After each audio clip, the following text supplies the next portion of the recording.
자, 이제 갑술에 대해서 제가 이제 설명을 좀 드릴게요. 갑술. 일단 갑술을 보시니까 지지에 진술춤이 사고가 깔려 있어요. 그쵸? 그러면서 여러분 바로 이 갑술을 보자마자 5초 이내에 그림을 그리셔야 돼. 어떤 그림을 그리실 거예요? 그림이 뭐라고 나와 있나요? 그림이 아주 저 민둥산에 큰 나무가 하나 서 있죠. 그러니까 민둥산의 나를 보라고 하는 겁니다. 그래서 이 갑술은 일단은 자기가 끌고 나가야 되는 자기 기운을 갖는데 이렇게 편제를 봤어요. 그렇죠? 편제를 보고 자기 기운을 이렇게 끌고 가는 그런 형상으로 들어와 있기 때문에 돈에 대한 관념이 대단히 강합니다.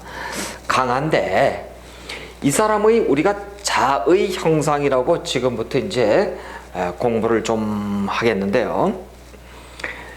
자, 자의 형상이라고 하는 것은 글자의 의미와 모양새 이런 뜻이에요. 그쵸? 이런 뜻인데 자의 형상은 어디에서 갖다 쓰냐면 우리가 삼명통해가 있습니다. 삼명통해는 유고 만민영 선생이라고 있어요. 유고 만민영 선생의 책으로부터 갖다 씁니다. 명나라 때 아주 유명한 날리는 역학대학자들이에요. 이 사람의 책에 보면은 천간 분배지리, 그 다음에 지지의 분배지리, 그래서 지지를 물론 12개의 동물로 나누지만 이 12개에 따른 특징 분배지리에서 그 다음에 천간을 10개를 또 나름대로 형상을 분류를 해놔요. 어떻게 분류를 하냐면 간목 위, 풍 이렇게 씁니다. 위레 이렇게 씁니다. 레자라고 하는 것은 간목 위레 이렇게 써요. 레 우레 있죠. 그렇죠? 그래서 이걸 가지고 우레라고 얘기해요. 천둥번개 우레. 그래서 간목을 우레라고 한다. 을목은 풍이라고 한다. 그래서 을목을 놓은 사람들은 어때요? 바람처럼 돌아다녀야 돼. 그 다음에 간목을 놓은 사람은 우레를 낳기 때문에 목소리가 어떨까요? 크고 일단은 목소리가 크다는 것은 주도력 무엇인가 끌고 가고 진취력 이런 걸 얘기하는 거라고요. 그래서 간목은 우레를 낳는데 요 술은 그래서 천간에 대한 요 분리를 가지고선 천간 분배지리, 식간 분배지리 그렇게 하고 지지에다 놓은 것이 이렇게 분배를 한 것을 지지 분배지리 그렇게 얘기를 하는데 술이라고 얘기하는 것은 토를 수리 소원 이렇게 얘기해요. 제가 첫 시간 처음만 이렇게 제가 원어로 쓰는 겁니다. 수리 소원이라고 하는 것은 뭐냐면 수리 소원이에요. 수리 소원은 바짝 탄 들판이에요. 탈 소자거든요. 태우다. 그래서 들판을 들판을 태운 들판이에요. 가을 거지한 들판이 있죠? 그러니까 자, 이 우레가 태운 들판을 친 격이 있죠. 뭐 공허하잖아. 쓰잘데기 없잖아. 가을에 치는 비, 가을에 치는 번개, 천둥 뭔 소용이 있어. 작물이 한창 자랄 때 비도 와야 되고 천둥도 쳐야지. 가을 들판에 이렇게 추수 다 끝났는데 쳐봐야 뭐야. 다시 얘기해서 갑술은 무위로 끝나기가 쉬워. 그래서 허풍으로 끝나기가 쉽다고요. 자칫 잘못해서는. 그래서 공허한 일생이 될 수 있습니다. 그래서 갑술일주들은 내가 편제 좀 놨다고 해. 간목은 우리가 쉽게 얘기할게요. 큰 나무들이잖아요. 그쵸? 그래서 간목 정도 되면은 저 공자님 말씀에 뭐라고 얘기하나요? 우리가 간목은 어질 인자를 쓰잖아. 그쵸? 목가토금서 인, 예, 신, 의직에서 인을 쓰지요. 사람도 성정이 배움에 성정을 두고 인하고 착하고 그러면서도 나무에 강한 큰 나무의 기운을 뒀기 때문에 폼생폼사 그런단 말이에요. 그런데 이 폼생폼사가 토의 편제를 놓고 있는 터라 돈에 대한 관념을 가져가지만은, 그렇지만은 저게 바짝 태운 들판에 천둥이 치고 우레가 치는 형상이라 자칫 공허하기 쉽고 일득삼실이야. 남는 게 아무것도 없어. 그래서 갑술일주들은 사업은 하시긴 하시되 유경, 교육 이런 쪽에 사업하지 않고서는 벌어먹고 살기가 힘들어. 사업은요. 그래서 차라리 사업보다는 직장을 가져가는 것이 훨씬 좋다라고 하는데, 그런데도 보니까 아까 얘기했어요. 이 토라고 하는 것이 무토가 어때요? 이렇게 민둥산이죠. 무토, 술토는 무조건 민둥산이에요. 이 민둥산에 나무가 하나 뻑 서있죠, 이렇게. 그렇잖아. 이거를 가지고 우리는 독산고목이다 이렇게 얘기를 해. 독자라고 얘기하는 것은 독술이 있자, 그쵸? 독산, 외로운 나무야. 그래서 이 독산이라는 것은 대머리 독자잖아. 독산고목이에요. 다시 얘기해서 이사주가 되었던 관건은 하나야. 신강하냐 신약하냐. 응? 신강하면은 이런 것만큼 죄를 취하고 관을 먹을 거고, 신약하면은 보기만 할 뿐이니까 아무것도 되지 않고 무의로 끝나더라. 그래서 아우생하냐, 그 다음에 식상생제냐 라고 하는 것이 전부 다 신강신약에 달려 있으니까 일간이 강약에 따라서 희기가 확 엇갈려. 그런 사주더라. 우리가 그렇게 이제 볼 수가 있고요. 롤러코스터를 타죠.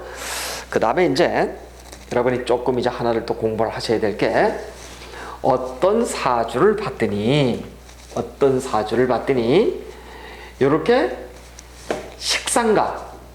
식상과 관성이 같이 이렇게 놓여 있는 사주가 있어요. 그렇죠. 자, 여기서 식신은 무엇을 극하나요? 십성 중에서, 식신 중에서 편관, 특히 우리가 칠살이라 그래, 그렇죠? 칠살을. 상관은 정관을 극파해. 그래요.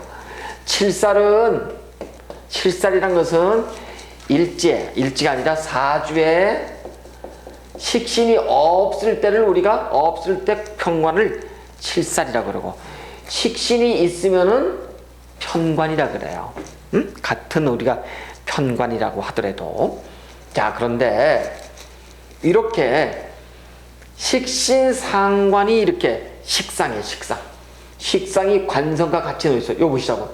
요 식상과 관성이 이렇게 같이 놓였죠? 어떤 사주든 관성이 있는데 식상이 놓여 있다. 정관이 있는데 상관이 있다. 그 다음에 정관이 있는데 식신이 있다. 편관이 있는데 식신이 있다. 이거하고는 틀려. 이렇게 편관이 있는데 식신이 있으면은 식신이 편관을 제살한다 그래. 식신제살 이렇게 얘기해요. 식신제살 이렇게 얘기해. 그러면은 이 사주는 편관으로서 성공하는 사주예요. 그런데 상관이 있어서 정관을 쳤다. 그러면은 이것은 우리가 상관경관 이렇게 얘기한답니다. 상관이 관성을 보잖아요.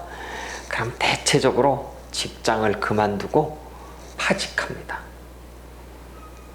어떤 사람이 직장을 잘 다니다가 에이 더러워 이놈의 직장, 여기 없으면 못 먹고 살아?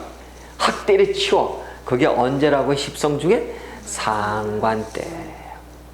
상관이 관을 치기 때문이에요. 그래서 여러분 사시면서 대운이 됐건 연운이 됐건 상관이 들어왔다. 아니 일운이라도 괜찮아. 일운에서도 상관이 들어왔다 하면 여러분 일단은 뭐라고 생각해야 돼요? 피곤한 날 이렇게 생각하시면 돼. 그래서 이제 여러분이 상관은, 그래서 우리가 이제 저 뒤에 배우겠습니다만, 이것을 신살의 종류에서 뭐냐면 사직신 이렇게 배워. 일을 그만두게 하는 사직. 그 다음에 어떤 일을 편법으로, 대가 편법신. 그 다음에 착각이 들어와. 꼭 마침 되는 것처럼 착각신이 그렇게 얘기해. 착각살 이렇게 얘기하고. 여러분 상관은 감성계였죠. 오지랖이야, 오지랖. 상관이 들어오면 뭔가가 잘 될 것 같은 느낌이 들어. 실제 그래요, 여러분. 상관의 운에. 내가 간목일간은 화를 봤을 때, 그 다음에 내가 정화일간일 때는 토를 봤을 때, 대체적으로 그런 기운이 들어와요, 실제. 그 다음에 을목일간에도 화가 들어왔을 때 그런 기운이 들어온다니까요. 그래서 일단 상관이 들어오면 관을 해치는구나, 이렇게 여러분이 생각을 하셔야 돼. 그래서 여러분, 일지에 말이죠, 상관이 많은 사람들은요, 일지에 상관이 강한 사람들은 관이 누구의? 남편이죠. 결혼 생활이 평탄해요, 안 평탄해요? 안 평탄해요. 다시 얘기해서 이렇게 볼까요, 한번? 이렇게 보자고. 어떤 사람이 기유야. 식상이 경신으로 들어와 있죠. 네. 그럼 이 사람은 전부 다 식상이 록왕으로 들어와 있어요. 어떻게 될까? 식상은 결국 너무 강하니까 누구를 쳐요? 관성을 치죠? 나한테 관성은 뭐예요? 목은 남편이잖아. 너무 강하니까 관성이 죽어버려. 그래서 남편 복이 있다 없다? 없어. 그럼 일지에 상관이 강해. 어떤 여명이 신해야 이렇게. 여기 상관이야. 상관인데 이 밑에 보니까 갑 임수가 이렇게 있어요. 여기 이미 걸록이 들어오면 굉장히 강하죠. 어떤 사람이 을사라고 하더라도 뭐예요? 이 사람이 상관이죠. 그 다음에 상관 병이 있어요. 병화가 병사건이. 그러니까 상관이 이렇게 강하면은 대체적으로 관성을 치기 때문에 남편 내에 어떠한 해로를 기대할 수가 없는 경우가 많습니다. 그리고 또 이렇게 상관이 식상이 강하다는 것은 나의 직업성을 흔들어서 직업이 자칫해서는 많이 바뀔 수가 있어요. 이걸 우리가 상관경관이다 그래. 그래서 이렇게 갑술일주들은 아까 얘기했잖아요. 어떤 활인, 종교, 그 다음에 봉사, 멘토 이런 쪽의 직업으로다가 오롯이 가지 않으면 어떻다고요? 식이 관을 치기 때문에 아주 직업이 많아질 확률이 많다. 이걸 상관경관이라고 한다. 여러분이 그렇게 좀 알고 계시면 좋아요. 그래요. 그런데 제 지금부터는 12운성에 대해서 제가 살짝 얘기를 할 거예요. 여러분 12운성을 아직 안 배워서 뭐가 뭔지 잘 모르겠어. 그런데 이 12운성으로서는 간목이 술토를 봤을 때 우리는 12운성으로서는 양을 본다 이렇게 얘기를 해요. 양을 본다. 아마 다음 시간에는 우리가 12운성을 배우겠죠? 양을 본다. 양은 이런 뜻이에요. 양육하다죠. 교육하다. 가르치다. 그 다음 누군가를 끌어안다. 대리모, 그 다음 복량하다. 뭐 이런 쪽에 우리가 이런 걸 가지고 있어요. 자, 그러면은 이 사람은 갑술은 육친으로 보자고요. 이 사람이 남자야. 남명은 토, 편제니까 배우자죠. 배우자를 어디다 놨어? 양에다 놨네? 그렇죠. 당연히 남자가 부인을 양육하는 건 당연해. 아니, 내가 앵벌이 돼야지. 책임지고 그랬는데 이 양이라고 하는 것은 부모가 자식을 어루만지듯 대리모가 어떤 입양아를 끌어안듯 이러한 어떤 의미를 갖고 있다는 것은 자주권이 상대방은 박탈당할 염려가 있어요. 그래서 부인이 무술이 여기 오게 되면 대체로 묘에 들어가. 그럼 부인이 아파서 내가 어떻게 한다? 내가 어쩔 수 없이 끌어안고 가는 그런 형국이 쉬워요. 그래서 양이라고 한다는 것은 양육, 교육, 복량, 입양 이런 뜻이 있어요. 어떤 사람이 신축이에요. 요 신축도 우리는 양을 낳다 이렇게 얘기합니다. 그러면 내가 신축으로 태어났으면 이 사람들은 양은 입양의 기운이 있어요. 내가 입양이 되거나 입양을 받아들이거나 부모가, 여러분 최수종, 하이라 이런 부부들 보면 입양아를 받아들이죠. 아니면 내가 해외에 있는 사람을 입양을 내가 해외로 보내거나 하는 팔자들이 있죠. 이렇게 놔야지만 가는 거예요. 아무나 보내고 그럴 줄 알아요? 아니야. 팔자에 다 이렇게 양을 놔야지만은 내 자식을 저리 보내거나 남의 자식을 받아들이거나 그런 팔자가 된답니다. 그리고 여기는 지금 육친으로 지금 부인의 입장에서 양이니까 내가 부인을 끌어안고 가는 거예요. 아프든 말든. 근데 여기에 인성이 올 수도 있죠. 그러면 인성이 오면 내가 부모를 복양하는 거야. 응. 그 다음에 여기에 여명인데 관석이 올 수도 있죠. 그러면 여자가 남편을 벌어먹여 살리는 형상이라. 그래서 우리는 12운성을 해설을 멋들어지게 해야 돼요. 맞지 않는다면 또 소용도 없고요. 잘 맞습니다. 자, 이런 우리가 양의 어떤 동태를 요걸 우리가 12운성이라고 얘기한다.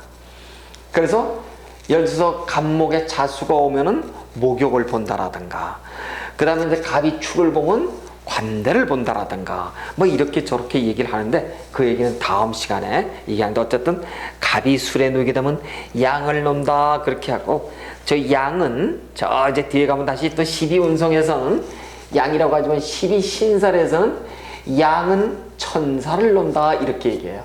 아우 지금 뭐가 뭔지 헷갈려 죽겠어 아주. 응? 첫 시간에. 네, 여러분 아주 수십 번 수백 번 얘기를 듣잖아요. 가만히 앉아서 줄줄 외운답니다. 그래서 다 이제 종반쯤 되면은요 선생이나 학생이나 비슷비슷해져. 그 선생이 바짝 쫄아 실수 안 하려고.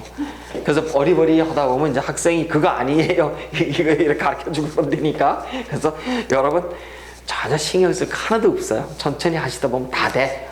그래서 뭐 천살이라는 얘기도 하고. 근데 서울에 양자가 들어가는 구가 있나요? 양천구 있잖아. 양하면 천자가 떠올리면 돼. 아셨죠? 연상법이야 이게. 그랬어요. 자, 이렇게 해서 양이라는 거에 대해서 우리가 보는데, 그래서 양은 일찍부터 내가 누구를 유경하고 교육하고 누구를 끌어안아서 내가 가르치고, 그러니까 양은 이렇게 보시자고. 12운석의 양은 절, 태, 양, 장 뭐 이렇게 돼 있어요. 그렇죠? 절, 태라고 하는 것은 태는 태기가 있어. 그 다음에 이 양이라고 하는 것은 어머니가 뱃속에서 나를 양육하고 기르는 거야. 그래서 모태, 어머니 태 있죠. 태. 모태로부터 분리를 어떻게 한다고요? 기다리고 있지요. 대기하고 있지.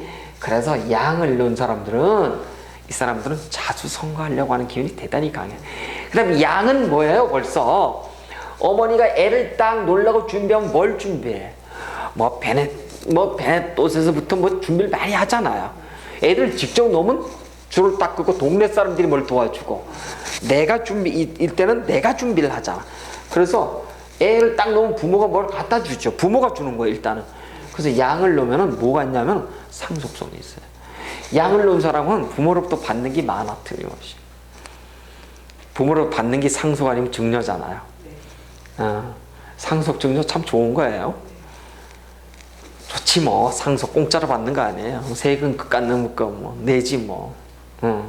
그래서 양은 상속성을 갖고 있어서 일단 갑술 정도 되면은 상속이라든가 증여라든가 이런 쪽에 상당히 수혜를 많이 보는 사람들, 우리가 그렇게 얘기해서 12운성의 양에 대해서 우리가 잠깐 좀 얘기를 했고요.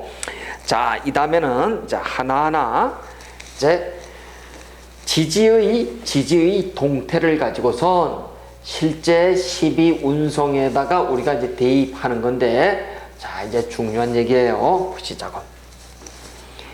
정관, 상관, 편제를 가지고 하나하나 얘기할 거예요. 정관의 동태를 먼저 보시자고. 제일 먼저 지장간에 정관은 요 신 잘 보시자고. 요 갑이 수를 볼 때는 우리가 양이라고 얘기한다. 근데 요 신이, 정관이 수를 볼 때는 신수를 우리가 관대라고 얘기한다. 관대. 신이 모임에서 뭐 깃발들 하면 스스로 나가서 하고 막 하는 사람들 있잖아. 상관이 양양을 놔야 돼. 그래 봉사하는 사람이에요. 그래서 우리가 상관이 양양을 놓으면은 타고난 활인 종교명 이렇게 얘기해. 활인 종교명 이렇게 얘기해. 활인, 사람을 유하는 직업이죠. 활인 종교명 이렇게 얘기한답니다. 그래요. 차츰차츰 이제 설명을 드리기로 하고, 상관이 저렇게 8인 종교명에 이렇게 나와 있는데, 자, 그러면은 이렇게 보시자고. 내가 상관을 우리가 본다고 한다면 누가 보는 거예요? 주어는 여명이 있죠. 여명이어야지만 자식이잖아. 자식을 보는데, 자식을 기르는 거잖아. 교육하고.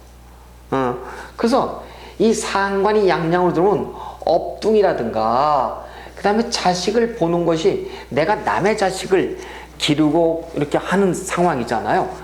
그래서 자식을 보기가 힘든 경우가 많아요. 산해과 유산 때문에요. 여명의 입장에선 그렇답니다. 자, 그래서 보고, 그 다음에 이제 만약에 내가 자식을 봤다고 하더라도, 보자고요. 내가 지금 보니까 나의 자식이 여기 나와 있잖아요. 그렇죠? 자식이잖아요. 나의 자식이 다시 또 쟤를 또 도와주는, 이걸 아우생하라 그랬어요. 그렇죠? 그러니까 갑수의 일주들은 내 자식이 지금 양에 들어와서 있을까 말까 약한데 지가 또 도와준다고 하니까 자식을 낳았어도 대체적으로 갑술의 일주들의 자식은, 갑술의 여명의 자식은 약해. 유약하다고요. 신체적으로 그럴 수밖에 없는 상황에 놓여 있습니다. 자, 그래서 우리가 상관에 대해서 좀 이렇게 좀 보시고요. 그래서 이제 어쨌든 그래도 상관 생제로 태어나서 내가 일간이 신강하다고 한다면 제복은 타고났음이에요. 근데 아직은 신강하지 신양한지 몰라요. 제에 대해서는 굉장히 강하게 짜고 있지만은. 자, 그러면 이번에는 편제에 대해서 우리가 좀 한번 좀 살펴보시기로 하자고요. 자, 이제 편제는 보니까 이렇게 보시자고요. 편제. 여기 이제 편제를 얘기합니다. 편제는 보니까, 편제는 요 무토가 술토에 들어오게 되면은 병이든 무든 정이든 기토든 전부 다 화토는 동법 그래요. 그래서 우리가 묘 이렇게 들어와 있다 그래요. 묘에 들어와 있다고. 그래서 요렇게 갑술의 일주에 이 남명, 재성은 누구를 기준으로 본다고요? 쟤는 여자잖아요. 그렇죠? 아내니까 남명의 입장에서 한번 보시자고요. 남명의 입장에서 재성이 묘에 들어가 있어. 묘에 들어가 있고 양에 들어가 있더라. 그러면 묘가 양에 들어가 있는 경우예요. 그렇죠? 자, 내 아내가 묘에 들어가 있어요. 내 아내가. 그리고 양은 내가 양육하는 거죠. 묘에 들어간 아내를 내가 양육한다? 자, 이 부인은 어떤 부인이에요? 아픈 사람이에요. 그래서 갑술의 일주는 남명은 결혼을 하면은 예쁜 부인을 골랐지만 고에다 집어넣고 묘에 양을 낳기 때문에 대체적으로 부인이 아파. 약해진 양생. 처덕이 있다 없다? 처덕을 기대하기가 힘들어요. 그래서 갑술일주는 아까 그랬어요. 처덕을 기대하려면 내가 처음부터 활인 종교목의 업상대체를 놓은 여자 있죠. 그 여자하고 같이 살면은 괜찮아요. 그래서 여러분, 어떤 사람이 이렇게 얘기를 해. 우리는 축 맞아서 못 살아. 우리는 무슨 데서 못 살아. 이렇게 얘기하잖아요. 그게 아니고 업상이 잘 맞잖아요. 그러면은 잘 간답니다. 그래서 여러분이 업상이 그만큼 굉장히 중요하다. 이거를 좀 보시고요. 그 다음에 이제 이 재성이라고 하는 것은 남명의 입장에서는 부인을 얘기하기도 하지만 한편의 육친으로 봐서는 부친을 얘기한다 안 한다? 부친이에요. 그렇죠. 그 부친의 덕이 있다 없다? 부덕이 부친의 덕, 즉 부친 덕을 논하기가 좀 힘들어. 자, 그럼 이런 얘기예요. 이건 틀림없는 사실인데, 어머니 덕이 없으면 아버지 덕은 있다 없다? 있어요. 아버지 덕이 없으면 어머니 덕이 있어. 반드시 어느 한쪽은 있게 마련이야. 그럼 이 사람은 갑술은 모친 덕이 부친 덕보다 훨씬 많다. 물론 이렇게 부친의 덕이 없다고 하면서 음덕이 없다는 거예요. 그죠? 여러분 음덕이 얼마나 중요한지 아세요? 부모한테 뭐 물려받고 얼마나 행복한 사람이라고 음덕 있는 사람이. 요즘은요 개천에서 용이 못 나와요. 부모한테 뭔가를 받아야지만 넣지. 옛날엔 성공했어요. 근데 요즘은 아니야. 그래서 부친에게 기본적으로 덕이 없다고 한다는 음덕이 없어. 그러면 모친 덕도 있어봐야 별 볼 일 없어요. 그렇습니다. 그래서 이렇게 재성의 동태를 우리가 이렇게 한번 좀 이렇게 좀 살펴보는데, 문제는 다시 한번 볼까요? 아까 우리가 관성, 여명의 입장에서 관성이 아까 인묘현상 이렇게 얘기했어. 그렇죠? 네. 그러면 별 볼 일 없더라. 업상대체한다고. 이번엔 남명의 입장에서 재성이 어떻게 돼 있어요? 인묘. 이렇게 돼 있네? 그래. 남명이든 여명이든 갑술일주는 배우자 덕이 있다 없다? 없어. 그래서 있으려면 어떻게 하라고요? 업상대체해라.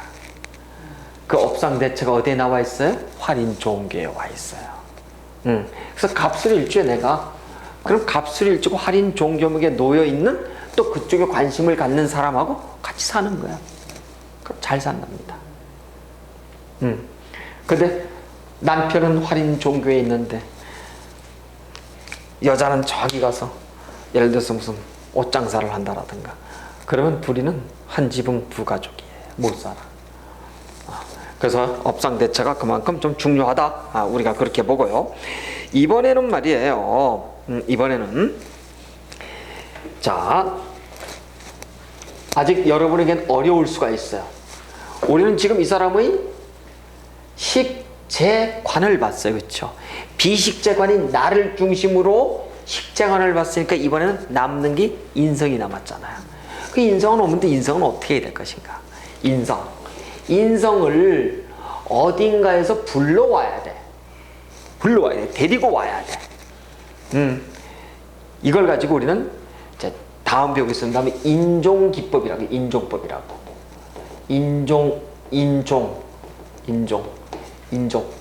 삐끼들 있잖아요. 저기 여러분 강남 어디에 술집 앞에 가면 막 삐끼들이 오라 그러잖아. 혹시 학교 다닐 때 당구 쳐보셨어요? 당구 할 때 히끼다마 한다 그러잖아. 요 인자를 히꾸 그래, 일본말로. 히꾸라는 것은 빨아들이다 이런 뜻이에요. 그래서 인종 그러면 빨아들이다, 오게 하다 그런 뜻이에요. 그래서 우리가 여기에서 삐끼라는 얘기가 나왔습니다. 그런데 요 인종은 없는 것을 불러오는 거야. 인성이 없잖아. 인성을 불러올 때 제일 조건이 뭐냐면 양간을 불러온다. 물론 음간도 다 불러오지만 일단 우리 양간을 먼저 불러온다. 그러면은 나한테 인성은 뭐예요? 수잖아, 당연히. 수인데 수의 양간은 임수더라. 자, 여러분, 임수를 가지고선 요 술에다가 대니까 뭐라고 나왔나요? 임술은 보니까 인성은 관대 이렇게 나와 있어요. 그렇죠? 관대가 양에 놓여 있어. 자, 이렇게 보실까요? 관대는 아까 옷이라 그랬어요. 근데 이 관대 옷이 뭐냐면, 여러분, 우리가 남자들이 출세하는 남자들이 관대 옷을 입을 때가 한 번 있어. 언제예요? 결혼식 할 때 입잖아. 그렇죠? 근데 일찍 성공하는 사람은 평상시에도 관대 옷을 입잖아. 관복을 입잖아요. 그러니까 이 관대는 20대 약관을 얘기하는 거야. 약관이란 뜻이라고. 그러니까 이 관대를 낳았으면 좀 건방지지에 지식은 많지만 지혜가 없는, 그러면서 성공했잖아. 근데 이 옷을 입은 사람이 유경이라든가 이런 데를 보고 있어요. 유경, 그 다음에 내가 교육 이런 걸 이쪽에 옷을 입고 있죠. 그러면 이 사람은 관대가 양에 들어왔으면 공부에 대해서는 어떤 사람이에요? 공부에 관해서 옷을 입고 있는 사람이죠. 그러면은 이 사람은 인성은 대단히 발달한 사람이에요. 그래서 공부에 관련해서 흥미가 많은 사람이야. 그러니까 아까 아버지를 볼까요? 그러면 인성은 나한테 육친은 뭐예요? 모친이잖아. 그렇죠? 인성 모친인데 부친은 재성이 어디에 들어와 있나요? 제 묘에 양에 들어와 있으니까 아버지하고는 인연이 별로 없잖아.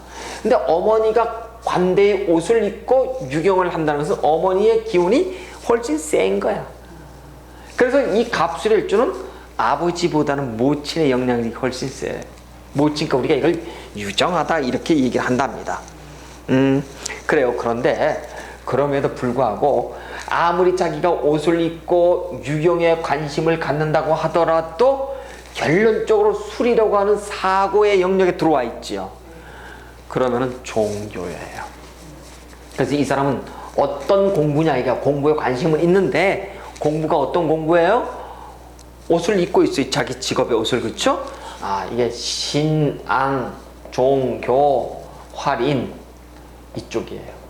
그럼 이런 사람들은 사업을 해도 결혼식, 중매업, 그 다음에 의료진을 파견하는 업, 노인 헬스케어, 그 다음에 활인, 종교 많지 뭐. 그런 쪽 하면 성공해요. 근데 이 사람이 옷 장사하네, 밥 장사하네 하면은 홀라당 하는 거예요. 이해가 되셨을 거야 아마. 그래요. 이렇게 해서 우리가 인성을 이제 봤다고 한다면은, 자 이제 이 사람에 이제 대해서 이제 다 봤어요. 이 사람에 대해서 전부 다 쭉 보고 12운송, 12신살, 그다음 자의형상 이런 게 쭉 이제 다 우리가 다 봤어. 그러면은 이제 이 갑술일주는 보니까 사업가 명시인 것만은 틀림없는데 자기 업상이 보다 분명해질 때, 그런데도 불구하고 상관이 들어온 해가 언제라고? 망신해요. 그러면은 갑술일주가 사화의 부부싸움하고 다투죠. 그럼 그로부터 2, 3년 후에 헤어진다니까. 그래서 망신운에는 부부가 이혼의 단초가 돼. 이걸 여러분이 잘 알고 계셔야 돼. 그래서 망신운에는 진짜로 망신당할 짓 하지 마셔야 돼. 그런데 다시 이제 또 이렇게 충이 들어 역마가 들어오죠. 역마가 들어오면 신금의 운에 역마가 들어와요. 신금의 운에 역마가 들어오는데, 이렇게 남명에 특히 역마가 들어온다고 한다는 것은 많이 돌아다니거나, 역마는 이동이 많은 거예요.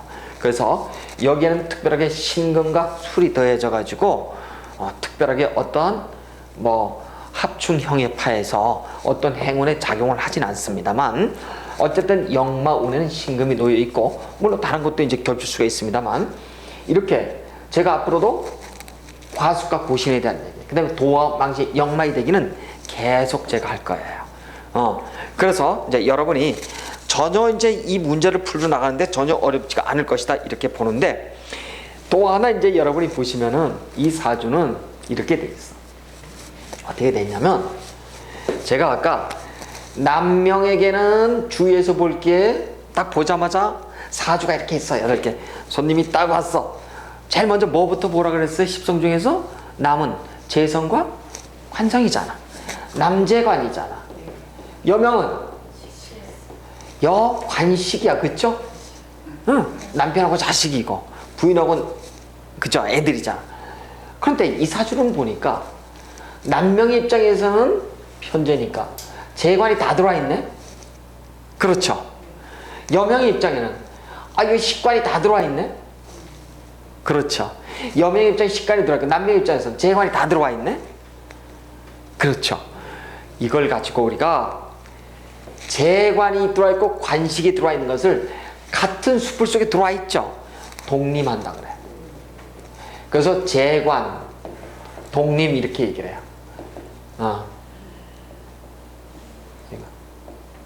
재관, 독림 이렇게 얘기해요. 독림. 그 다음 재관, 독림에 식관, 독림이죠. 관식, 독림. 그쵸? 그러면은 이 독림의 사주는 뭐냐면, 이렇게 식상과 관성을 여자가 놓고 있거나 남자가 재성의 관성을 이렇게 놓고 있죠. 연애운이 어떨까요?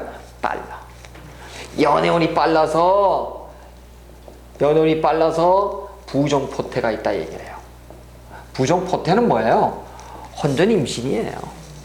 그래서 우리가 저런 경우에는 이제 궁합을 볼 때 잘 여러분이 설명을 해 주셔야 돼요.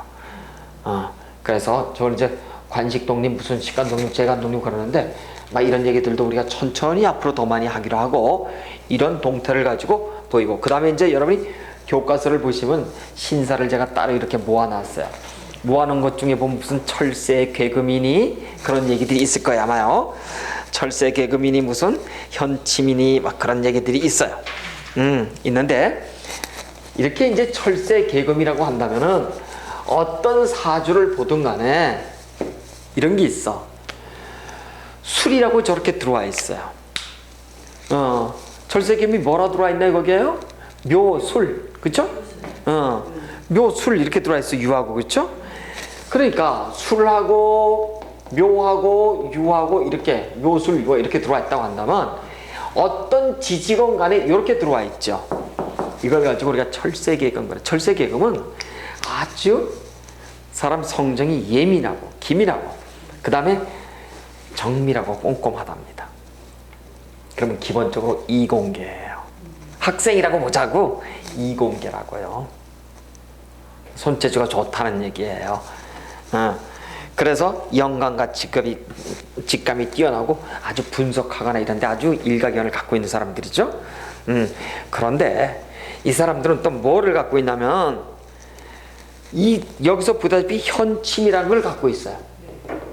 이제 현침이라는 것은 뭐냐면 아주 이 현침은 아주 민감하고 아주 민감하고 예민하고 아주 영감 육감이 발달했는데 천간에 갑, 신, 그 다음에 지지에 오, 묘, 미, 술 이렇게 갖고 있는 사람들이 있어요. 이걸 우리가 현침을 갖고 있다 그렇게 얘기를 합니다. 그래서 이렇게 보시게 되면 이 지장간에 신금이 있죠. 이 술을 갖고 있죠. 이렇게 간목 갖고 있죠. 그래서 현침을 갖고 있으면 대단히 민감하고 예민하고 그 다음에 또 이렇게 묘수라의 철새 계금을 갖고 있기 때문에 이 사람들은 타고난 뭐예요? 활인 종교면이야. 누군가를 가르쳐줘야 돼. 누군가를 가르쳐줘야 돼. 그런데 이 사람은 이제 이런 사람이에요. 이제 공망에 대해서만 제가 설명을 드릴게요. 공망은 공허하고 허망한 그 무엇인데 다시 얘기해서 천간과 지지가 천간이 10개, 지지가 12개입니다만 짝으로 쭉 맞추고 나면 나머지 수레가 남죠. 이걸 우리가 공망이라고 얘기합니다만 공망이 들어오면은 대체적으로 잘 일이 이루어지지 않고 보일 뿐이에요. 이루어지지 않는 그 욕망의 단계라고만 얘기합니다. 그런데 이 공망 갑술의 이 공망은 뭐냐면 신유예요. 신유가 공망이에요. 공망 만들어보면 지금 제가 설명을 드리진 않을 거고요. 그래서 금공망이래. 금공망 이런다고. 금은 나한테 관성이 있죠, 그렇죠? 관성이 공망이에요. 관성이 공망. 관성은 나한테 나의 자율계야. 그 다음에 나의 이거 보니까 뭐였어 아까? 우리가 나 일 또 명예였죠. 명예가 공망이고 자율이 공망이야. 보기만 할 뿐이죠. 그러니까 이것이 공망이라는 것은 이 명예에 대한 욕구가 강하다 약하다? 강한 거예요. 그런데 이 관성은 나의 자율계, 관성은 나를 이렇게 딱딱 맺고 끊고 하고 하는 것들이잖아. 이것이 공망이야. 이 공망이 금으로 들어와 있으니까 여명이라고 보자고. 여명의 입장에서는 관성이 공망이네? 남편 복이 있다 없다? 없어. 그러니까 관성이 공망으로 들어오면 기본적으로 추구한다 안 한다? 추구하는 거예요. 복이 있건 없걸 떠나서 추구해. 근데 행위가 관성이 공망인 사람은 명예심이 높고 공명심이 높으니까 행위가 반듯하지 않아. 관성이 공망이기 때문에. 그런데 이렇게 관성이 공망인 사람들은 목이 금이 공망이다. 그러면 목이 금이 공망이면 금이 공망인 사람은 뭔지 아시죠? 목은 뭐예요? 간목은 신체 기관 중에서 진짜 목이야. 머리 부분이라고. 목인데 금이 공망이야. 여러분 악기가 이래 있잖아요. 악기가 속이 비었잖아요. 비어야 소리가 잘 나잖아. 그렇죠? 그래서 이제 저 뒤에 가서 배웁니다만 금공축탁 이래서 금이 공망인 사람들은 목소리가 참 좋아요. 갑술일주들은 음성이 좋습니다. 그래서 아나운서들이 많아요. 그래서 이제 우린 여기까지 제가 천천히 이제 말씀을 다르게 쭉 들여서 보니까 우리가 신살의 종류들, 12운성, 12신살, 그 다음에 공망, 그다음에 일반 신살, 뭐 등등 쭉 해서 우리가 전부 다 대입해 갖고, 그 다음에 이제 자의 형상 등들, 그림 그리는 방법들 전부 다 이제 쭉 봤어요. 이렇게 쭉 설명을 드리니까 하나의 일주가 그림이 그려졌죠. 그러면서 여러분 이해를 좀 하셨을 거예요. 자, 제가 여기까지만 좀 갑술에 대해서 설명을 드리겠습니다.